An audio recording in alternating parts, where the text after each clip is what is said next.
right, getting ready to go live. As soon as I see we got somebody at least.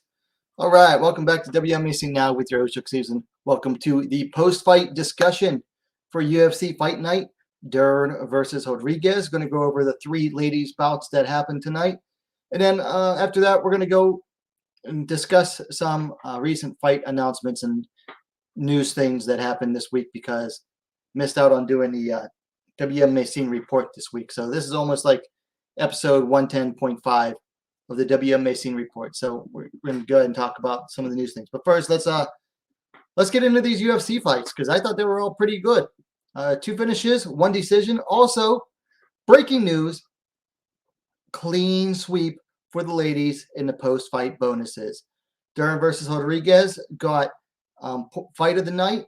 Maria Agapova and Lupita Godinez took the performance of the night bonuses. So clean sweep for the ladies in the performance bonuses. I'll tell you what, the ladies are on fire lately in the UFC. They've been winning bonuses pretty much every event lately, but now they are absolutely on fire. The ladies swept the post-fight bonuses tonight. So really proud of them. I mean, they deserve it too. They did really well tonight. So let's get down into it. First fight we're going to talk about, Lupita Godinez defeated Silvana Gomez-Juarez via, was it submission? Finished her in the first round. Due to armbar, 4:14 of the first round. I'll tell you what, Godinez absolutely dominated in this bout. Absolutely dominated her. Just did not let up from the moment the bell started. Now I thought, excuse me, that came out of nowhere. I thought Gomez Juarez would, give her a little bit of trouble, but not too much. She didn't give her any trouble at all. I mean, this fight was all Godinez. Like I said, dominated her from the opening bell, backed her up with strikes, took her down, absolutely smothered her on the ground. I mean, just did not give her any room to move, and then just absolutely just dominated en route to the armbar submission. Just really good performance there from Lupita Godinez. Now, Gomez Juarez was actually a late replacement on this bout because Godinez was supposed to fight Sam Hughes. Hughes got removed due to COVID-19 protocols, so they replaced her with Silvana Gomez Juarez, who was supposed to fight this coming Tuesday on Dana White's Contender Series. So, Juarez really stepped up on short notice. Had to move up her weight cut by several days. Complete change of opponent and making her UFC debut. She was under a lot of pressure coming in here, so I can't fault her. It's just Godinez, if you look at their level of competition that they fought before now, Godinez was just levels apart from her. So, I mean, looking at Silvana Gomez Juarez's opponents before now, I mean, she was 10-2 coming into this bout, but you look at some of the fighters she won. She had a loss to Pollyanna Battaglio back in 2015. Made her debut all the way back in 2010. Wow. But never beat anybody with anything better than a 3-0 record before then. Lost to Ariane Lipsky in 2018 in KSW. Has a win over Soraya Roscoe, which wasn't bad. 4-3 at the time was a Roscoe. Beat this Diana Reyes and looks 6-4 at the time. But you look at her fight before her last fight in that UWC, which is on Fight Pass. She beat Gilsely Perea, who was only what 4-6 at the time. So really, she was just outmatched from the start compared to going up against Lupita Godinez. So really nice performance there from Godinez. Hopefully she'll get a good step up in competition because I think that's 2 straight wins for her now. Let me see. First win in the UFC, but really put an emphasis on that win. So She'll probably fight someone unranked still next. But, she looked really strong against Jessica Penny. A lot of people thought she deserved to win. Then comes out here and just absolutely blitzes her opponent in the first round. So very good for her. By the way, there's several people watching. The chat is open. Feel free to say hi. Leave your compliments, gripes, complaints. Say whatever you want. Just keep it respectful. Moving up to flyweight. That was the lone strawweight bout of the evening. Moving up to flyweight. Let me get the time here. But Maria Agapova defeated Sabina Mazo via submission due to rear naked choke. 53 seconds of the third round. Agapova moved to 10-2. Mazo fell to 9-3. Okay, this was the exact opposite of the Maria Agapova we saw last year when she lost to Shanna Dobson. And I mean that in the absolute best way.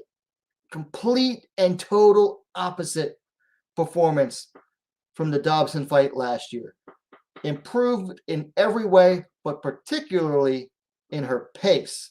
Agapova was able to find her pace in this fight. And that was important. Amazingly, I made a tweet before this fight saying, Agapova's most likely going to start out strong and Mazo tends to start slow. It was kind of the opposite. Mazo came out and put pressure on Agapova early. Agapova just stayed on the outside. Both fighters kept the fight on the outside, trying to keep their distance, but Agapova circled while Mazo took the center. Mazo started strong in this fight, surprisingly. Not smart move, though, because, if you watched all of Maria Agapova's previous fights, she starts very strong, so you don't want to let her get ahead first. But, yeah, Mazo started strong. Agapova paced herself well, started taking over as the fight went on, and then in the third round, landed a really nice combo. I think it was a big right hand that floored Sabina Mazo. Mazo basically out. She was down on all fours, and Agapova just real slick, like bam, right like that. Got onto the back of Mazo, sunk in the rear naked choke, didn't leave Mazo any choice but to tap out. Really smart fight IQ there from Agapova, because what a lot of fighters done, they probably would have tried to throw some ground and pound, some strikes, but that was risky, because you basically get a flash knockdown like that, or like a flash, almost like a knockout like that, or near knockout. You follow it up with strikes, you risk the opponent basically coming to, and then possibly making a comeback from there. So that was really nice fight IQ from Mazo to go for the easy, fast choke like that. Just really impressive. I was totally hard. I straight up trashed Maria Agapova after she lost to Shanna Dobson last year, just because I was really high on her going into that fight after the Cyphers win, and because I didn't give Dobson any credit. But, Agapova, she just absolutely shot her wad in the first round of that Dobson fight, and had nothing in the second and lost. This fight really paced herself well. Now, she still has a little bit of pacing problems, but really big improvement in a year. So really nice work there for Maria Agapova. Sabina Mazo, man, that's 2 in a row. I mean, granted, the previous loss was up at bantamweight, but this was not the comeback, the homecoming to flyweight that she wanted. But I mean, she was getting into firefights with Agapova, the whole fight. Ended up paying for it, but I can't even get mad because Agapova just did really well. And it wasn't that Mazo was doing bad. It's just that as the fight took over, wore on, Agapova really started to take over, which, again, the opposite of how I thought this fight would go, because Mazo traditionally starts slow, almost always takes the first round off, and then really takes over in the second and third, whereas this one was just the opposite. Mazo came out strong, but Agapova started to come on strong as the fight wore on. So really nice performance there for Maria Agapova. And hey, smart move from her. They asked her, who do you want to fight next? And she said, I want to fight Marina Moroz, who talked a lot of shit online. And then even smarter said, but have a backup ready because she'll probably run away. Can't even get mad at that remark either, because Marina Moroz, she drops out of fights. It's known. So smart move to call her out, and then even called her, basically trashed her again by saying, have a backup ready in case she runs. So Maria Agapova, she has a lot of star potential. She's out there. She's wacky. And a lot of people like that. People like characters like her. She is a natural character, but also she's exciting. Even in her loss, she was very exciting. So people like exciting fighters, and they like people that are genuine characters. And she's both. She's like that girl. She came out of Kazakhstan, a real conservative country, and absolutely lost her mind in South Florida. So she's a character, and makes paintings with her own blood. She's wacky, but she's cool. She's fun wacky. So really fun. Really excited to see, how she keeps improving from here on out. Just really excited for that. Phil Anderson, there's our low blow in the Mazo versus Agapova fight, which he edited here. It was the Dern fight. It reminded me that we almost never see fouls in women's MMA. I can't remember seeing an eye poke. Why do you think women almost never foul? Well, that's a good question. Well, you don't see too many low blows, mostly because, it hurts when you hit a low blow on a woman, but it's not crippling like the men. It's just not crippling. Eye pokes, you'll see some eye pokes. When you do see them, they're pretty bad. But yeah, you don't see that many fouls. I don't know.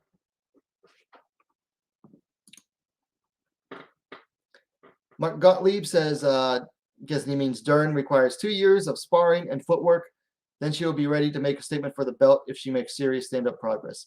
Yeah, so let's get into this bout.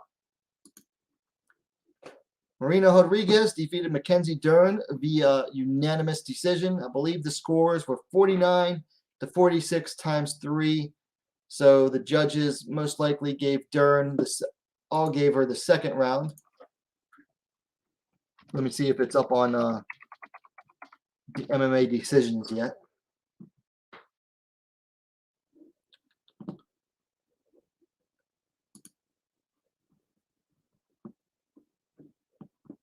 So yeah, all three judges, according to MMADecisions.com, all three judges, Michael Bell, Sal D'Amato, and Junichiro Kamijo, all gave Dern the second round 10-9. Seemed like the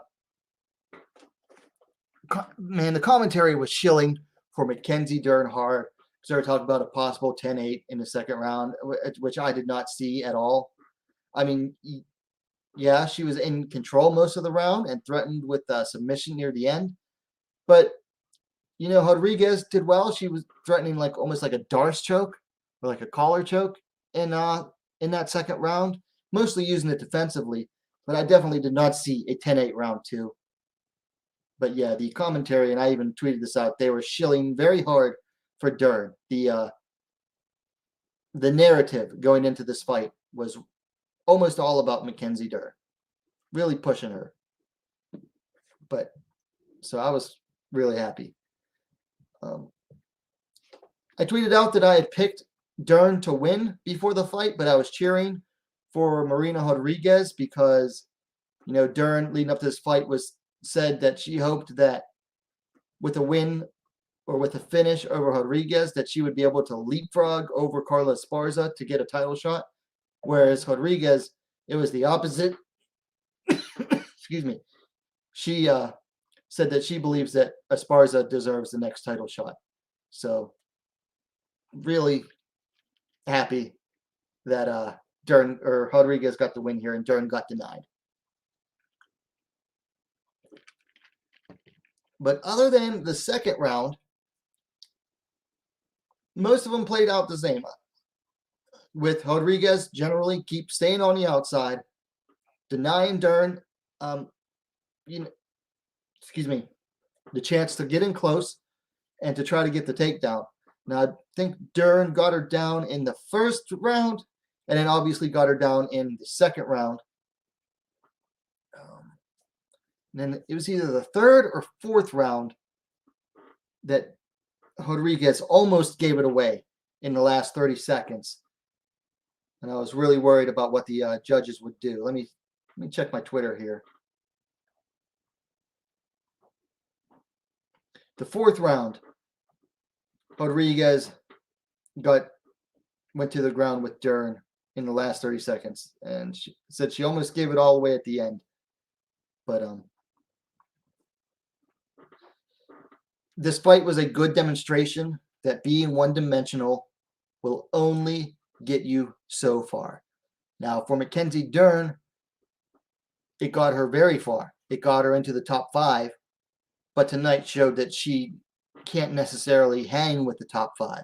Granted, she also got a big promotional push as well. I mean, she got the easiest fight possible to get into the top 5 against Nina Ansaroff Nunes, who was coming in off of a 1.5-year layoff, so coming in with a lot of ring rust. So, she definitely benefited from a big promotional push. But like I said, this really just showed that being one-dimensional can only take you so far. You got to have several dimensions to your fight game. Now, some people might argue, but Marina Rodriguez is kind of one-dimensional in that, she's mostly a striker and is not very good on the ground. That is true, but she's never been submitted, so her submission defense is obviously on point. I mean, she actually survived on the ground against Mackenzie Dern, who put her in danger in the second round, did really well, and survived, getting mounted several times. So Rodriguez, obviously mostly a stand-up striker, still needs to work on her takedown defense, but I don't see another wrestler being in her way right now unless they rematch her with Carla Esparza. Unless they rematch her with Esparza, she's not going to be facing any, serious takedown threats at this point. So Marina Rodriguez doing really well. Whereas Dern, all she has is BJJ. She has BJJ and she has overhand right. And that's it. She does not have the takedowns. She does not have the striking fundamentals to get inside. She relies on throwing big punches, moving forward to close the distance, hoping that her opponents just back up or are afraid to handle the big strikes. And that'll get her to the cage so that she can try to either pull guard or get the takedown on her opponent. And it worked against Nina Nunes.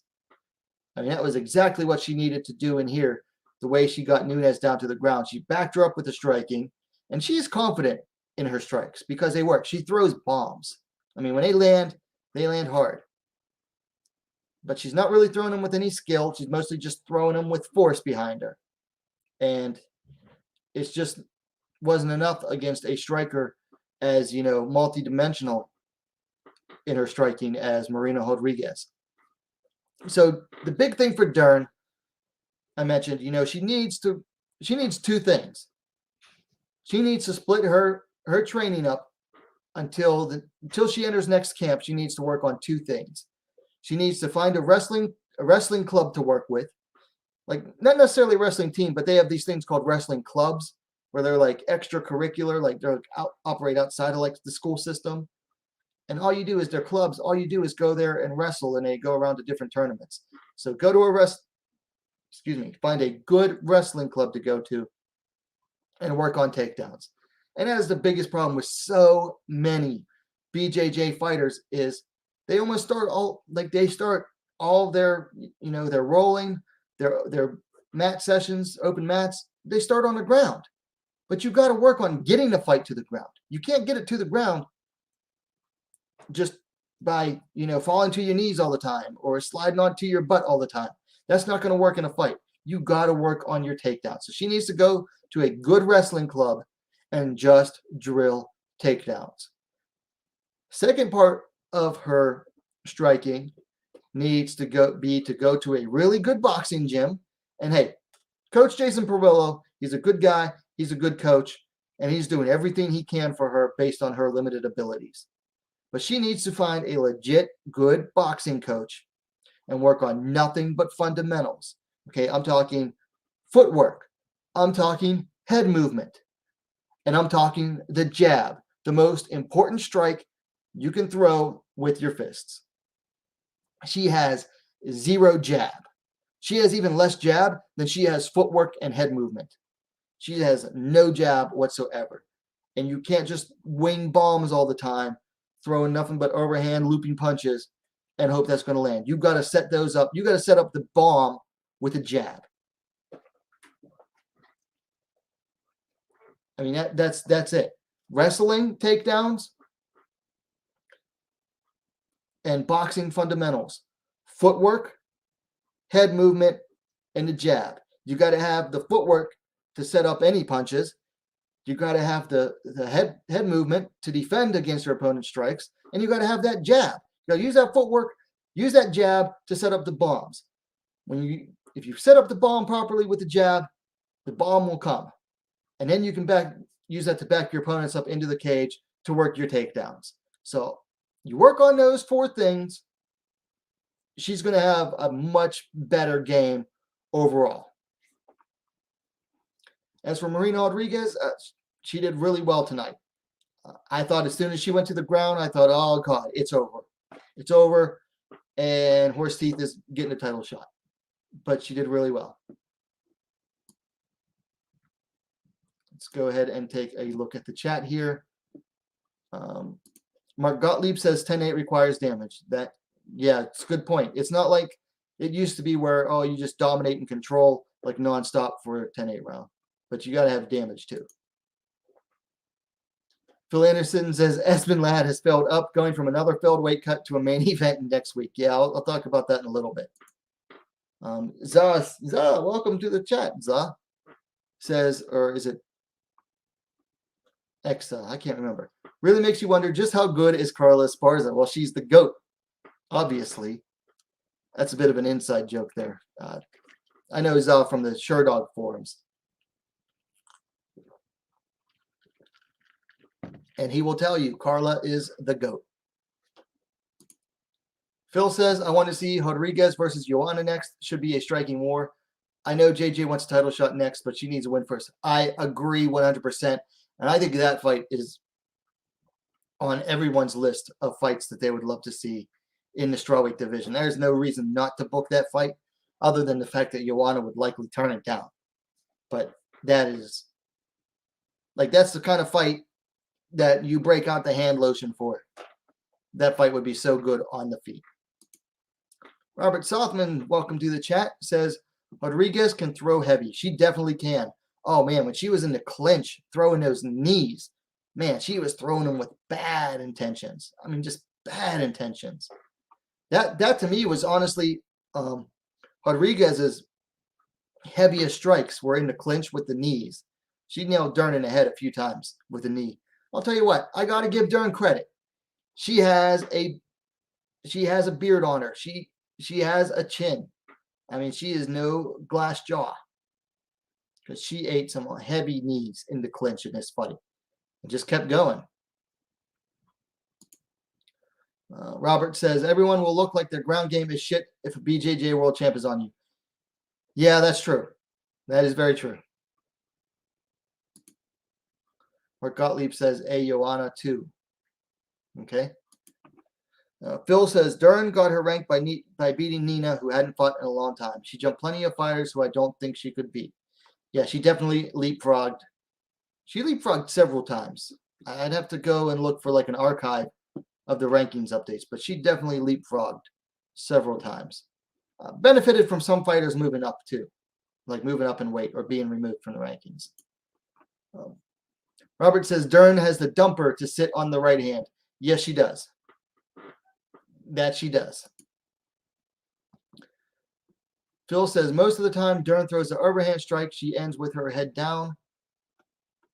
Not great technique. I was really surprised she was the favorite in this fight. Yeah, that's one thing. Every time she throws, she is throwing and putting her head down. Just not even really aiming her punch, just really throwing it to put it out there. And that's mostly because she's not so much aiming to really land as much as she is to get her opponent backing up to the cage. I mean, she's definitely trying to land it, but the bigger goal is to get her opponent backing up. So she's throwing overhand, overhand, overhand, moving forward the whole time to get her opponent backing up. And Robert says she was. I had Rodriguez picked from the moment I heard of the match. I think most people were worried about, how would Rodriguez fare on the ground against Dern, because Rodriguez generally has bad takedown defense. I mean, she got but let me see who she had fought before now. I mean, she got taken down by Calvillo, Esparza, and Hebos, all of whom have really good takedowns. So it's hard to really gauge that.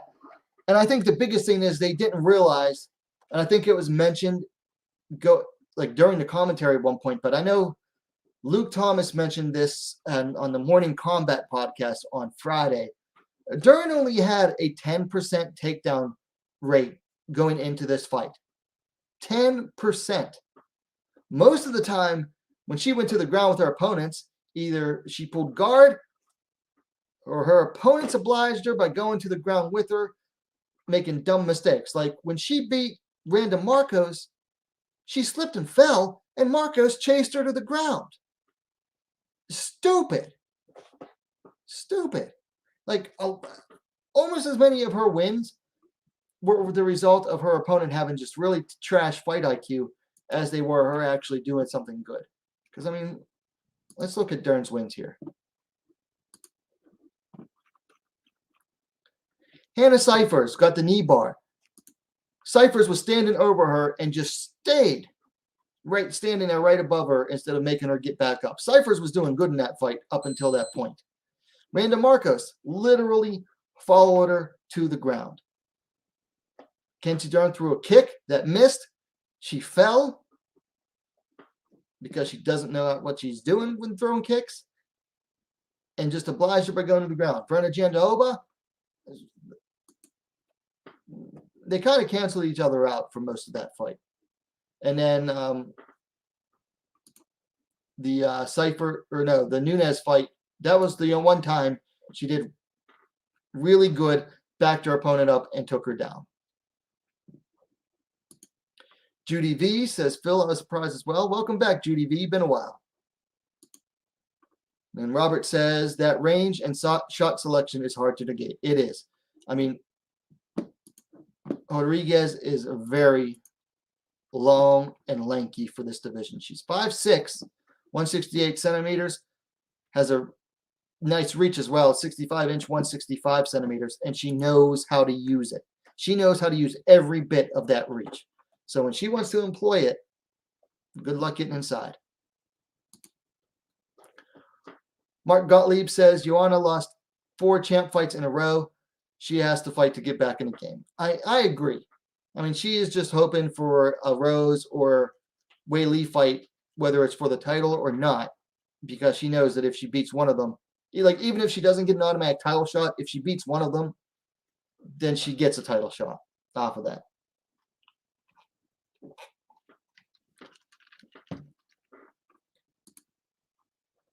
Robert says Joanna is basically number 2 to 3 in 2 divisions. I think a lot of flyweights would give her trouble right now.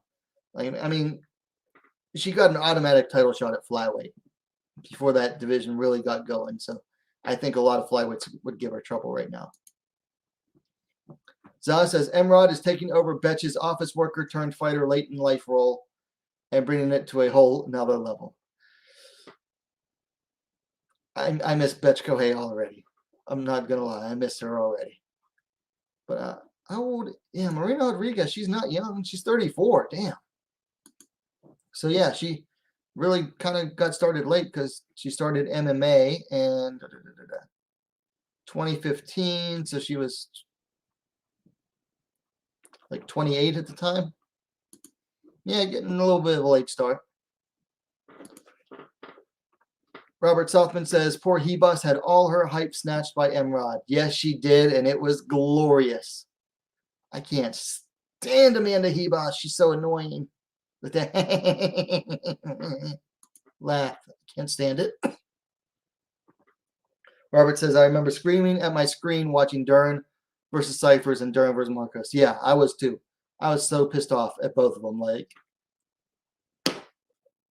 especially Randa Marcos. Why? Why would you go to the ground with her? She literally chose to follow her to the ground. Marcos, man, I don't. Robert says, okay, which flyweights would beat JJ? Good question. I mean, I'm not saying they would beat her necessarily, but I'm saying she would have a lot more trouble at this point.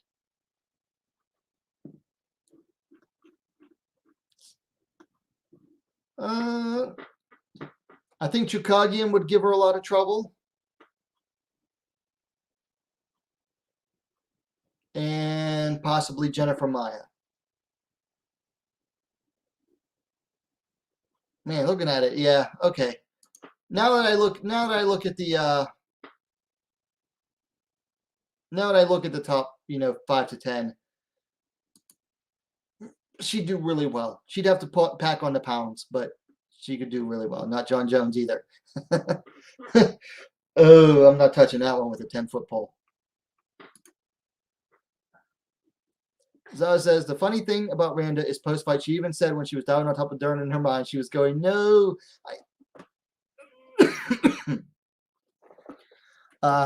Yeah, I think she was acting on instinct. Like, try to go for the finish real quick and go for the ground and pound. But I think she realized that, nah. She was like, oh, this is stupid. Robert says, Maya, yes. Chukagian, no. Because Maya is really strong. Yeah, Maya is really strong. She'd be one to really control the pace in that fight. All right, so that's it. Not too much more to say about the fights until I do. I'm going to try to review them tomorrow. Try. Emphasis on try.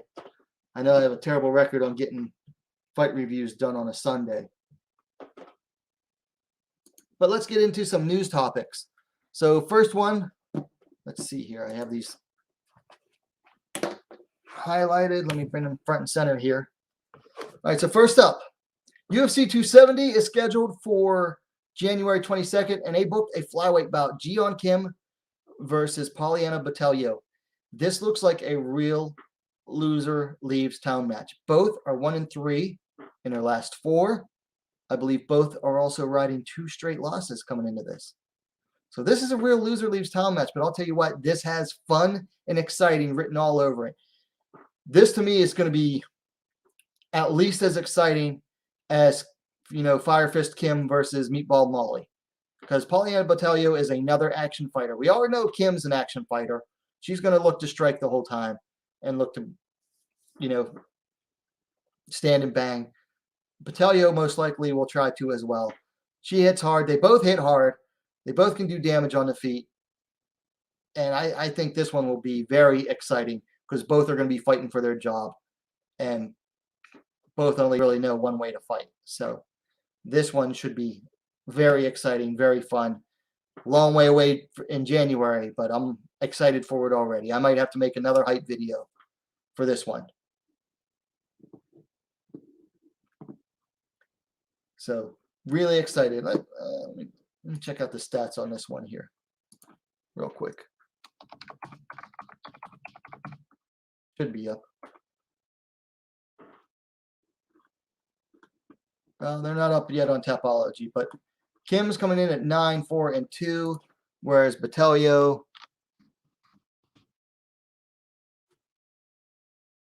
coming in at 8-4. I think they're around the same size. Kim is 5'7". Battaglio is 5'8", so she's 1 inch taller. But we all know about Kim's reach. 72 inches, 183 centimeters. Battaglio's reach is 67 inch, 170 centimeters. So 13 centimeter reach advantage to Kim. Big question is she going to be content to just stand there and counter all night, because that's what she let that fight get away from her against Meatball Molly, because she was just too content to stand back and counter the whole time, whereas McCann was just moving forward constantly, really drove the pace. Kim's got to try to drive the pace a little more against Battaglio.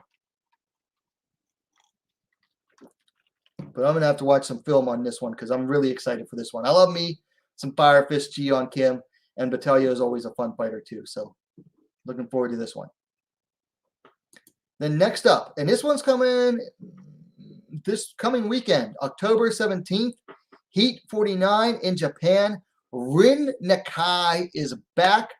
This is a weird one because this is a mixed rules bout. They're going to have 1 round of kickboxing and 2 rounds of MMA. Rin Nakai on the right-hand side there, taking on Maria Suzuki.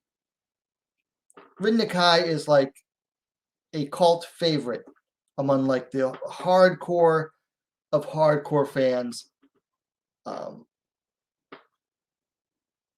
Was talked about for years before she came to the UFC. Then she went into the UFC, lost to Leslie Smith, and then Miesha Tate. Showed some atrocious level striking, but she's a real threat in the clinch with her judo and on the ground. From then moved down to, after that, she moved down to flyweight and has been fighting like really sporadically since then. And why she is fighting for Heat, which is one of the smallest JMMA promotions, is kind of a mystery. Supposedly, like, they really courted her and treated her special and got her to come and fight for them. Like, basically, they treated her like a queen, you know. They paid for her to travel to their last event, put her up in a hotel, put her ringside, and treated her special. You know, basically treated her, you know, like a queen, like I said. And, you know, her and her husband / manager, they're a weird combination. Like, that's what makes the mystery so weird. Like he's her husband, but they act as if he's not. And it's like, everybody knows, why are you doing it? It's weird. But yeah, Robert Saltman says Rin Nakai is a weeaboo fave. She is definitely a weeaboo fave. I've never been like super high on her, but I know a lot of people that are. It says she's a threat. Maybe in crushing watermelons with her thighs. You know what? I don't think she's ever done that, but I wouldn't be surprised if she ends up doing it. Yeah, she's weird. She comes out in like to weigh-ins in like dominatrix outfits,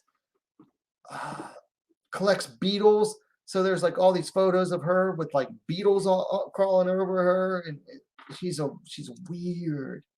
Like she is super Japanese. Like, and when everyone thinks of Japan being so weird, Rin Nakai is a really good example of that. She's like a muscle bunny. And I don't know, some people think she's really hot. I don't, but some people do. So Rin Nakai's back in a really weird mixed rules bout against Maria Suzuki, who I'm not sure of her kickboxing record. I know she's a better kickboxer than an MMA fighter because I think she has an upside-down record in MMA. Yeah, she's 2-3 in MMA compared to Rin Nakai, who is 22, 2, and 1. So 22 wins, 2 losses, and 1 draw.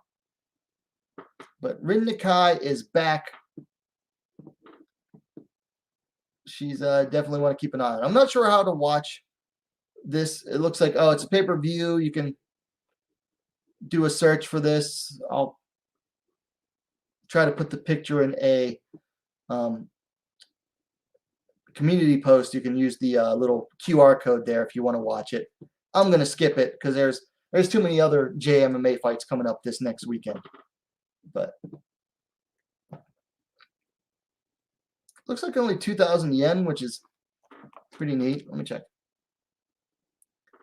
Hey Siri, convert 2,000 Japanese yen to US dollars. That would be $17.82. I've spent $17.82 on worse things, but I'm not going to do it on this one.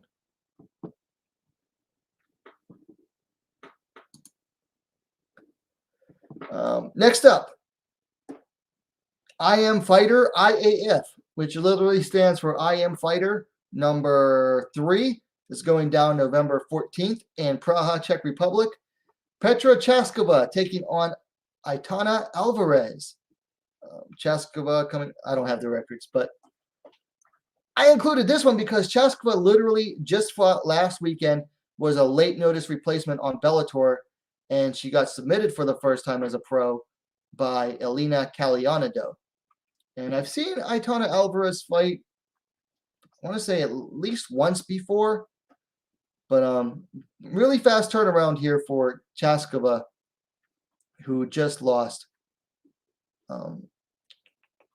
like a week ago. So she's basically fighting a little more than a month apart. So wants to get back onto the winner's side. Let's catch up in the chat here. Robert Sothman says, Randa spends every fight desperately trying to get the fight to the ground.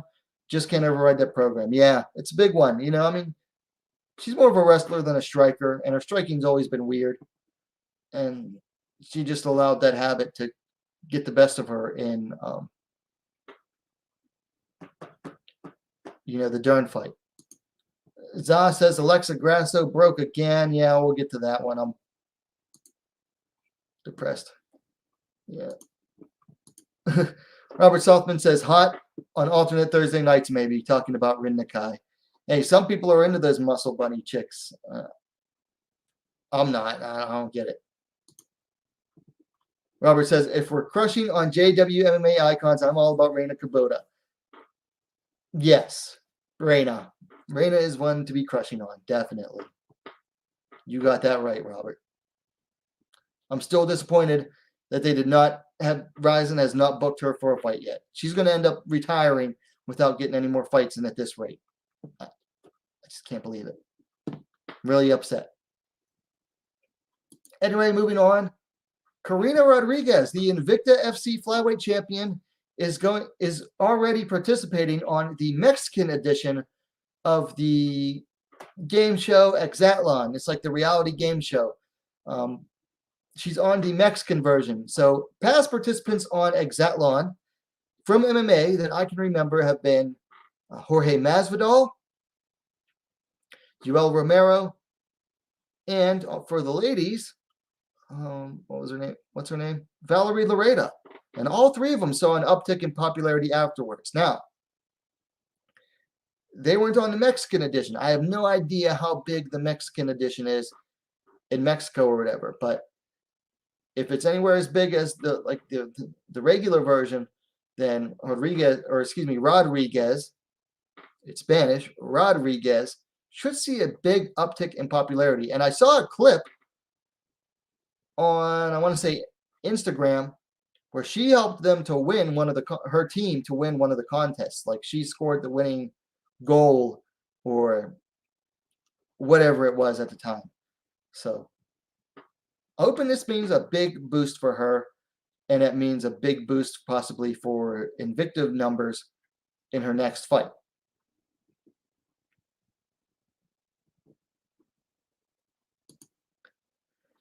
Anyway, moving on. So, Montana De La Rosa is injured, which means she is out of her bout with Macy Barber that was scheduled to go down at UFC 269 on December 11th. But I'll tell you what, everyone wants a piece of Macy Barber right now. Erin Blanchfield straight up said that she's willing to step in. So Blanchfield wants a piece of Barber, which I don't think they'll give it to her.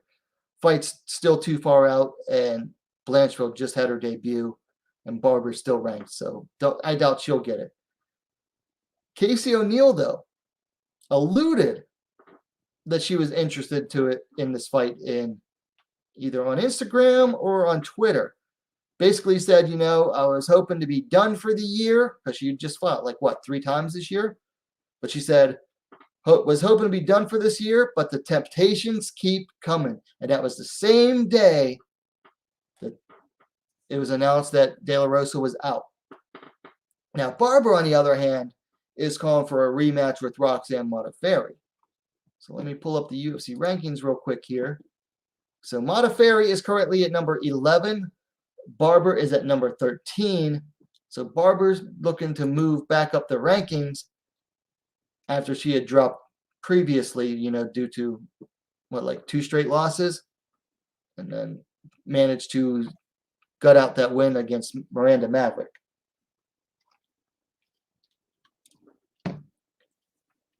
So Barber looking to fight Roxy, whereas you got Blanchfield already straight up calling her out, and then Casey O'Neill hinting at the temptation as well. So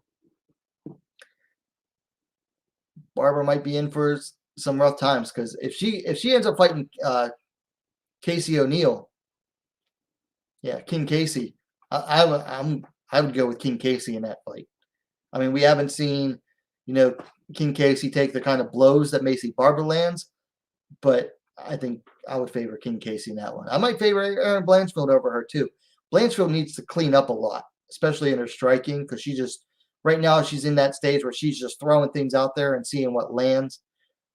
But on the ground, I would definitely give it to Erin Blanchfield.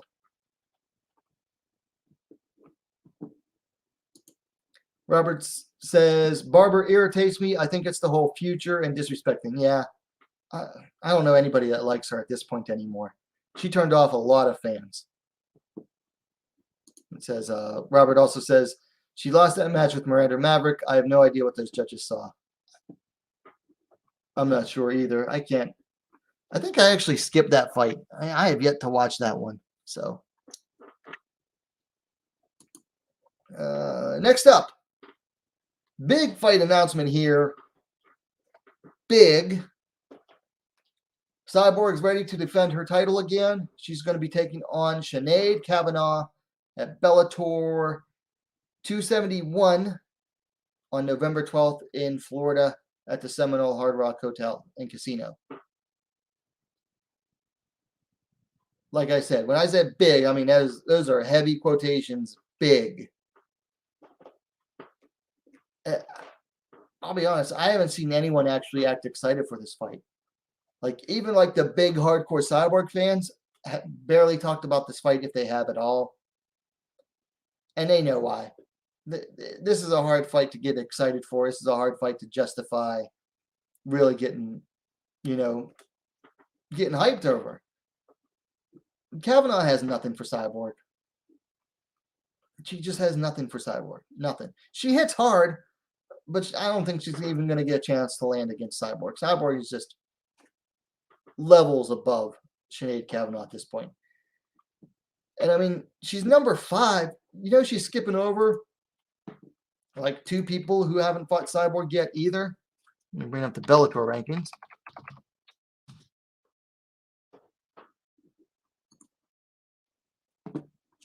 Looking at the Bellator rankings. Women's featherweight. So you got Arlene Blencoe, who just fought Cyborg. Also, Arlene Blencoe is going to be fighting on this event. You got Kat Zingano at number 2. Why are they skipping over Kat Zingano? I mean, do I think Zingano is ready for Cyborg? Absolutely not. Absolutely not. But still, they're skipping over the number 2 fighter. Number 3, Leslie Smith, already lost to Cyborg. Number 4, Leah McCourt. Now, she just fought last weekend. But still, you got another fighter they're skipping over. So they're skipping over 1, 2, 3, 4, going straight to number 5, Sinead Kavanagh. So, it's hard to get excited when your champion's fighting number 5. And number 5 hasn't really even done anything to earn a title shot. Let me pull up a record real quick here.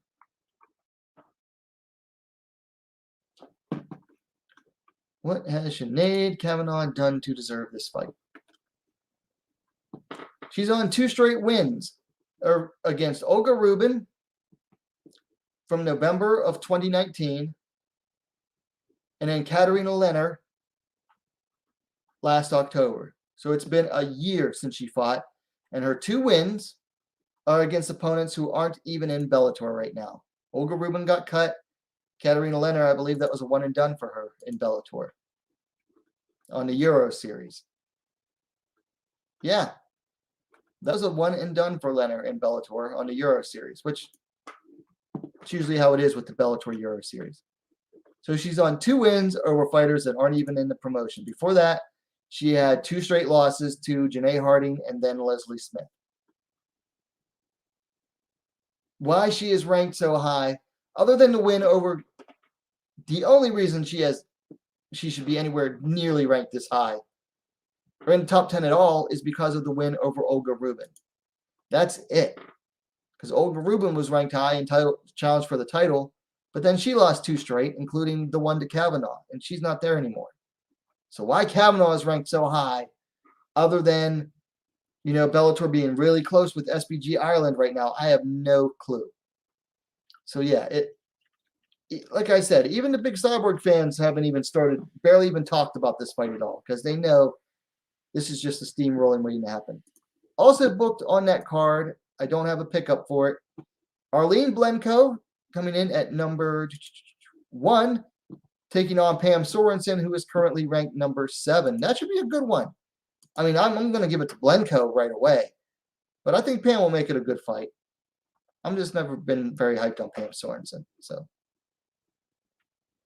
But still, Arlene Blenko, I like watching her fight. Let's see. Phil Anderson says Maverick was robbed, no doubt. Judy B says robbed big time. Robert Softman says Sinead, Hamburger Hill, Kavanaugh. Oof. And says Zingano and Cyborg needs to fight Zingano. Well, yeah, but do you really want to watch a death happen in the Bellator cage? Because I think Cyborg straight up kills Zingano. Zingano is not looking good in her last 2 fights. So I think they're just trying to give Zingano probably one more win to justify, like, say she's on an actual win streak. And then they can build up the hype for that fight. So I'm tired of looking at Cyborg. Let's move on. So we got the news earlier this week that Holly Holm is injured and is out of her fight with Aspen Ladd, which occurs a week from today on October 17th. Or no, excuse me. Holm was supposed to fight Norma Dumont in a featherweight bout a week from today. Replacing her is Aspen Ladd. So I believe it was Robert mentioned it earlier that Ladd failed upwards. So yeah, Aspen Ladd was supposed to fight last weekend, missed weight, fight got canceled. Still up in the air exactly why the fight was canceled. Ladd blames Macy Chiasson. Chiasson hasn't said anything. A lot of the media thought it was canceled because of just how bad Aspen Ladd looked on the scales. Who knows? That's up in the air. But Ladd is stepping in to face Dumont at featherweight, and it's going to be a main event still. I got to be honest, this is not a main event worthy fight. Holly Holm actually has brought the name and prestige into this fight. She was the name fighter for the main event. Aspen Ladd does not bring that. Norma Dumont does not. And, I mean, my whole job is to push for the ladies and to push for them to get better treatment and, better fights and everything. But I got to be honest. If I think a fight is not main event worthy, I'm going to say it. This is not main event worthy. It's just not. I mean, Ladd is not a featherweight, although hopefully she will be now, because she has no reason to be fighting at bantamweight and keep missing weight. Dumont just doesn't have the big wins right now. She just doesn't. I mean, what's she have? Dumont. She has a win over Ashley Evans Smith and then a win over Felicia Spencer. Okay. Felicia Spencer was a good win. Felicia Spencer's a good win. But I mean, she's 1-2, or she's 2-1 in the UFC. And one of those losses was over Megan Anderson, or excuse me, the win. The loss. The loss was to Megan Anderson. Where's Megan Anderson now? Out of the UFC. So you lost to someone who's not even in the UFC anymore. This is just not main event worthy. I think it'll be a good fight. Dumont's really good on the feet. And Ladd is really good on the ground. Hits heavy, though. She hits heavy. But I just don't like Aspen Ladd. I'll be honest. I don't like her. She rubs me the wrong way. Always has. But so I'll be cheering for Norma Dumont. I think Ladd takes it, but I'll be cheering for Dumont. Zah says, I think Coker probably wants to watch a death in a Bellator cage. Some of the mismatches he makes, fighters he signs. Think of the publicity, he must say. Yeah, I don't. Somebody at Bellator must want to watch a death in the cage because they do have a lot of mismatches. Mostly they're trying to push certain fighters and, pad the record a little bit, which is understandable. Every promotion does that. They try to build fighters up. It's just that Bellator does it. It's a little too much sometimes. And then also, hot take, Dumont beats Ladd. A little bit of a hot take, yeah. Anyway, moving along. This one's going to be on Fight Pass. FCR number 10 going down Saturday, November 20th. A strawweight bout. Tough veteran Lonchana Green taking on Josephine Knutson. So Green, I think, what is her record now? She just won, I believe it was last weekend or the week before. She is now 4-3-1, and she's going to be taking on Josephine Knutson, who is 2-0 and looks to be a very vicious, deadly prospect already. In 2 fights, she is looking very good so far. So Lonchana could be in for a tough night, but also very fast turnaround for Green. Like I said, she just fought last weekend or the week before last and won. Hadn't fought in 2 years before that, so she's really making up for lost time. Also, before this even happens, I think in early November, Green is taking on a boxing fight locally. This event goes down in Sweden.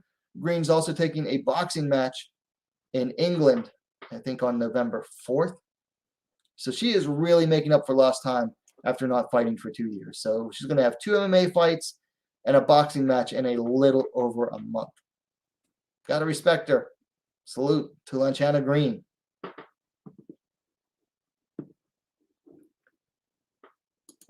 Next, this is so Angels Fighting Championship, one of the weirder promotions out there, and they're based in Korea. They're like a charity event mostly. I think 10 to 15% of their revenue goes towards charities, like children's charities. But they dropped a whole event card for next weekend, and they just dropped it 2 days ago. And included in that one is a ladies bout. Chae In-young on the left hair taking on Chae Jae on the right. I've seen her fight once before, and I've watched, I think, all of Jae's fights. Chae Jae. I've watched all of her fights. So really, I included this one just because I watched these two. It's at atomweight. And like I said, they dropped a whole event out of nowhere. Hadn't said anything about it previously, and then just boom, within several hours, just spaced out a bunch of social media posts for a whole fight card, and it's happening next weekend. You got to keep an eye on that one. And as far as I know, I remember I watched her, Chae Jae. Her manager was on SCMP MMA talking to John Hyun Ko, along with another MMA manager. And he had said that she retired, so I guess she's coming out of retirement. Not sure if it's just for this one fight or if it's going to be a little just really trying to, re-kickstart her career. Not sure, but I like watching Chae Jae fight. She's not very athletic. She had a very late start in MMA because she's 35 and only started fighting MMA. Let me see here. A few years ago. Went straight into pro. She's 3-4 right now. She's 35. Started fighting in 2017. So she started fighting 4 years ago. Had no amateur fights, at least that I can see.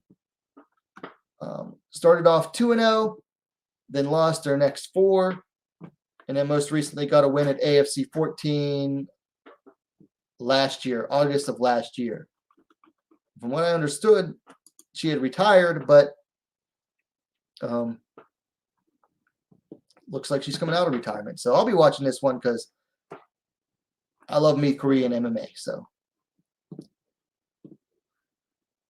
Za says, I'll take the 1 point at the camera. I would too. She's 3-4, but her opponent, I believe, is 0-1. Yeah, she's 0-1. She's supposed to have another. This In-Young was supposed to have another fight like previously, but I think that whole event got scrapped. Stupid COVID. And then last but not least, breaking my heart with this one. Breaking my heart. Alexa Grasso and Joanne Calderwood were supposed to fight each other on November 20th. Grasso injured her arm. Taylor Santos moving in. Fairly fast turnaround for Taylor Santos. I mean, she just fought a few weeks ago as well. On which event? Beat Roxanne Modafferi. Passed her first real big test against Modafferi. That was on the 25th of September, so 2 weeks ago. Moved into the top 10 at number 9. Now she's going to be taking on number 6. So Grasso's loss is Santos's gain. And I think this is going to be a good one. This should be a good one. I mean, Calderwood, she's going to have to change up the style that she was prepping for, but I think Calderwood should give Santos a good fight, particularly on the feet. On the ground, not so much. She's going to want to avoid getting taken down by Taylor Santos, but on the feet, I think it'll be a good one. But man, Santos she's getting that promotional push now, which is good because that division needs some shakeups in the top 10. Really needs some good shakeups in that top 10. So I'm not even mad. I'm disappointed that Grasso is out. No, it's because I was hoping Grasso would really break into the top 10. She's ranked number 10 right now. Really hoping she would fight and beat Calderwood. Sneak into that top 6, top 5. But it happens, man. Injuries happen. And Santos jumping up, taking on Calderwood. Another big move up. So I'm actually excited about that one. Zaz says, maybe Glasso can still get seconds on Calderwood after Santos is done with her. You're taking it too far, Zaz. You're pushing the limit there, calling her Glasso. You know how I feel about Alexa Grasso, and you're pushing it, pushing your luck. That's all I gotta say. You're pushing your luck. No, I'm just kidding. No, I'm not.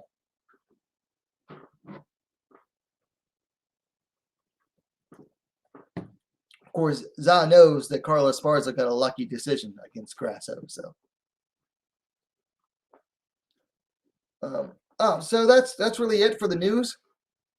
Went about an hour. I didn't even expect to go that long, but taking it all the way back to the beginning. Lupico Diaz absolutely mauled Savannah Gomez Juarez for a first round submission. $50,000 performance of the night bonus winning performance.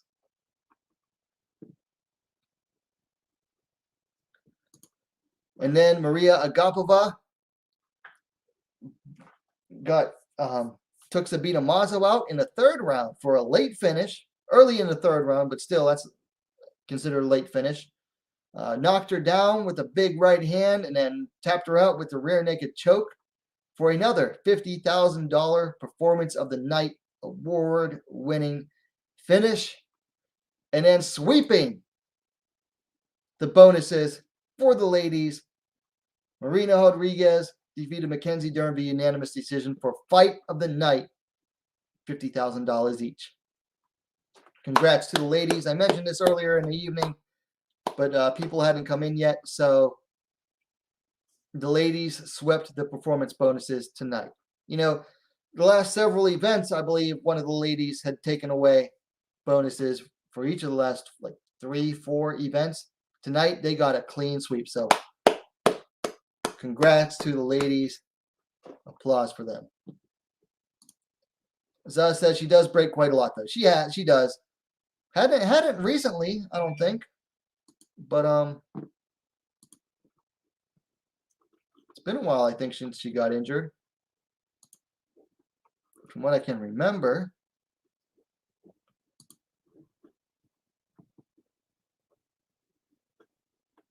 Yeah, she hadn't been injured for a while, not since like 2019, so that's not,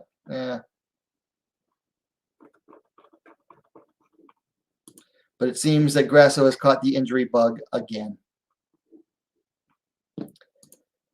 Judy V says, Chuck, don't know if you mentioned at the beginning what happened the other night. Waited for your live stream. Yeah, my apologies. My sleep schedule is all jacked up right now. I haven't had so I came home, I ate dinner, started getting stuff ready for the stream, and then I passed out, fell asleep. So my apologies to anybody that waited for it on either night. I think I woke up in time to cancel it on Thursday, but then last night, Friday, I just straight up slept through it, woke up at like midnight, and then was up till like 4 a.m. I had to wake up at 5, so my apologies to everyone that waited, to the audience watching, and to anyone watching playback. My apologies. That was unprofessional of me. I'll try not to do it again. But I'm going to try to go back to Thursday night for the live stream again this coming week. Because I don't even like doing it on Fridays anyway. I think more people watch on Thursday. So yeah, apologies for that one. But that's it for tonight. Good chat, good discussion. I love when everyone gets involved in the chat. It helps the streams go a lot better, helps the streams go a little bit longer, because I don't like talking by myself or to myself for a half hour, 45 minutes to an hour. So yeah, I love when more people get in and watch live, and I love when people are more active in the stream. So thank you to all of you who participated. Meanwhile, let's check out the likes. Participated. Meanwhile, only got 3. Okay, we got 4 likes. And someone hit the dislike button. So F you, whoever hit the dislike. Oh well. But don't forget to hit the like button on your way out. That's all I have for tonight, guys. Everyone, thank you for watching. Don't forget to subscribe. Yeah, like, subscribe. Hit the bell for notifications for when I go live. Yeah, that's it for tonight. Have a good one, everyone.